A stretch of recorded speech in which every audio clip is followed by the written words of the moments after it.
They're all excited. You can see them, right? So what you do is you grab...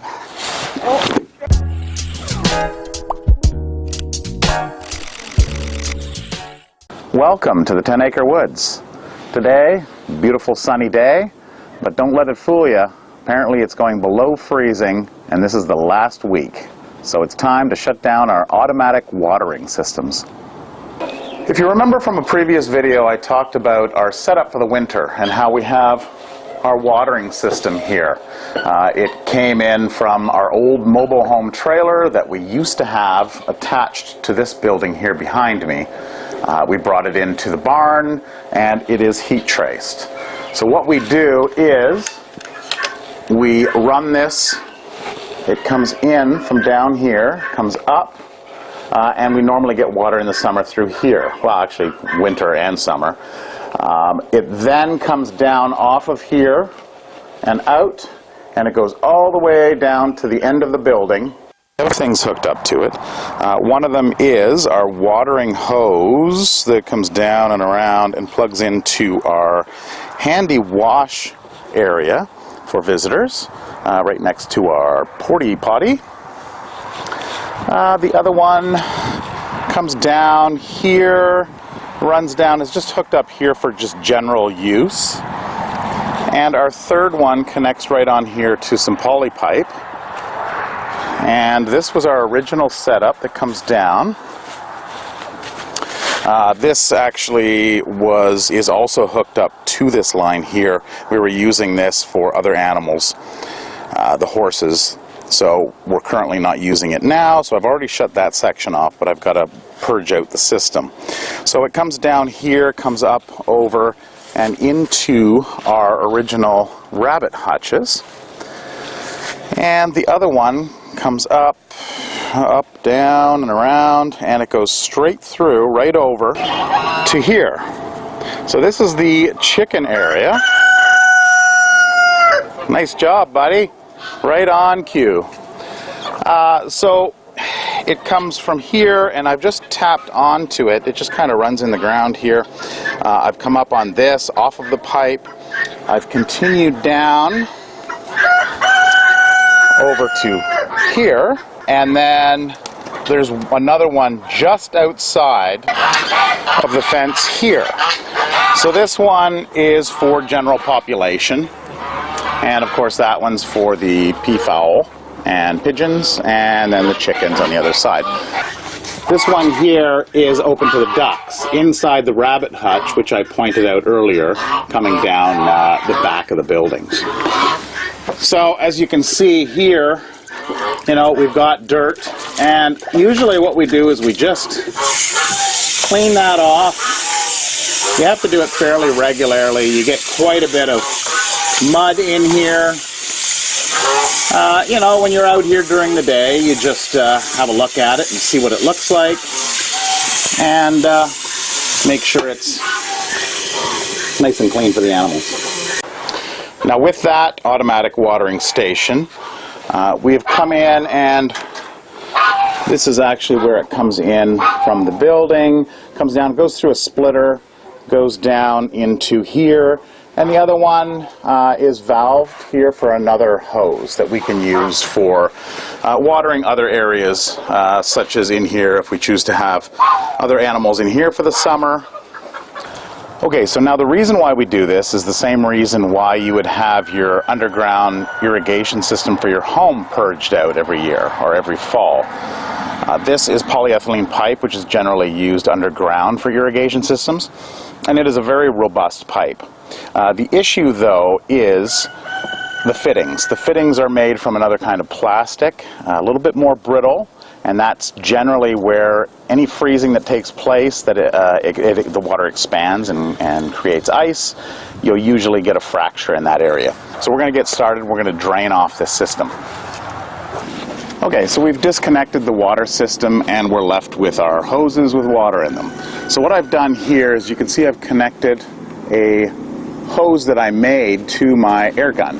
Now, you may want to put a hose clamp on this end here, because there will be some pressure buildup. I'm just going to hold it in place and purge out the line. Okay, so now that that's done, we're going to go over and just make sure our containers are all empty. So we have some water in here, so what we're going to do is we're just going to swish all the water out. And then we're going to go do that to all the other ones as well. Okay, so now that I've cleaned out all the water residue in the containers, in the automatic waters, I'll just run this through one more time, making sure to hold it.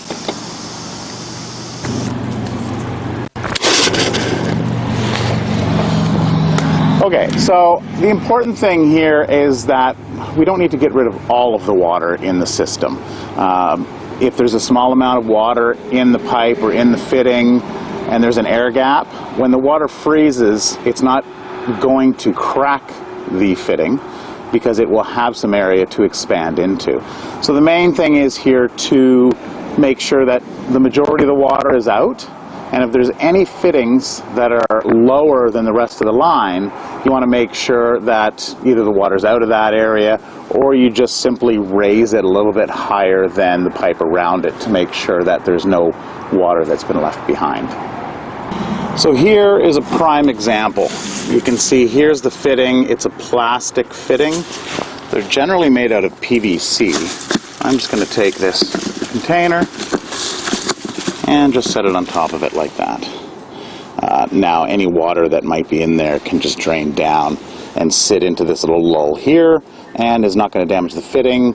The pipe may expand a little bit, but it's not going to damage the pipe. You can see there's just still a little bit of water in there that I blew out. So again, you know, there's not much in there.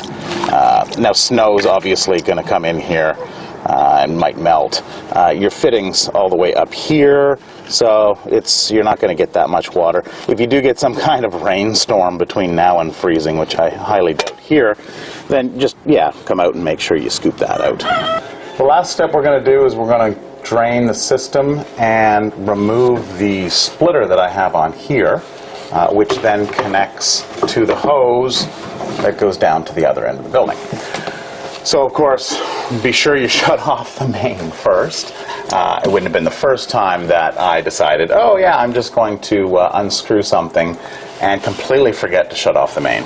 Shut off the main, drain whatever water is out of there, which that seems pretty safe, and remove your hoses. Okay, so now that we have this off, in one of my previous videos I had mentioned how I had froze one of these things because my heat trace is further up the line and it doesn't take into consideration something this far down, and up here is my fresh air intake. So it comes in, you'll notice there's an elbow on it now. So that elbow directs it down along the wall instead of the cold air coming straight in and then coming down here and descending right on the fitting. So it was actually pretty warm in here. It was a couple degrees above zero, which is where you want it, but unfortunately it dropped below zero because of the hookup I had with my system. So now that that's off and that'll be safe, I had actually damaged the one previously because of course it froze, and this I believe is some kind of aluminum type material, and of course it just split and damaged it. I had to replace it. So now that we've got on that, we'll just put on our regular hose again and hook that up, and this is what we use to fill our water containers for the winter. So for those of you that have been asking how the little piglets are doing, we have 3 left. One of them is going home shortly. There's a little girl that's going to come pick one out. And yeah, they're doing great. So they love it. They have their own little bed over here, and that's where they dig in and go to sleep at night. And of course their potty area is over here. So they're very well trained. They're a very smart animal.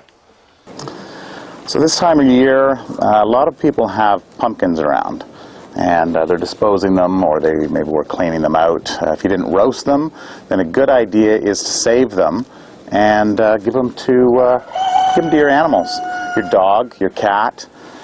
It fights against parasites and tapeworms, and is just a natural way to keep your animals healthy.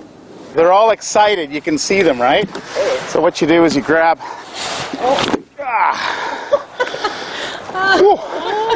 So the seeds are actually a natural dewormer. You know, So, you were saying that last time we were on your website. Yeah, so you can give it to dogs, cats. Yeah, it's a certain amount. Usually if dogs and cats don't eat it, yeah, they're just going. Wait to get that one broken. Then they'll usually grind it up into a powder and put it on, because usually dogs don't like vegetables. Yeah, and it really works, eh? It really does work. Yeah. Well, yeah, I was reading a study on it.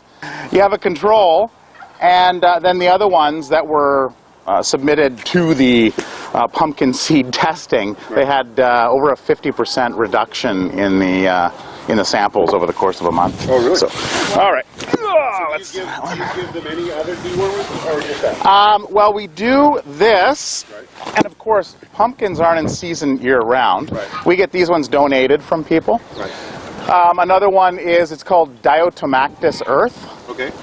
And what that is it's a really, like, it looks like flour. It's very light and fluffy. Right. What it is it's actually small, I guess, invertebrate type sea creatures from millions of years ago in like a microscopic form. So if you look at them underneath a microscope, you'll see all these like shell kind of looking really sharp objects. So they go and they eat them, and they go through their body and they kill and scrape up any parasites. You can also use it on their coat. So chickens, often you'll see them in the dirt bathing, right? They'll fluff up dirt. If they have any bugs or anything, these guys are excited. If they have any bugs or anything, they'll end up, it'll kill the bugs, the parasites on the birds, usually underneath their wings where it's warm. Yeah. So it's a natural. We try not to use any kind of chemical or anything if we don't have to. So one final thing I wanted to mention was I do have another water just down here, and this one is for the dogs. So the dogs have the run of this area in here away from the animals, and it's handy to have something like this if you have dogs. We have 4 of them. They have water throughout the summer, and you don't have to worry about it. It's always fresh water. We always check it every once in a while just to make sure there's no leaves or no debris in it from mowing the lawn, which we usually get the goats to do most of the trimming. But anyway, I hope you enjoyed this video, and if you have any questions or comments, please leave them below in the comments. If you haven't found your way to my YouTube channel, you can click over here on the link to subscribe, and we'll see you next time. Thanks for watching.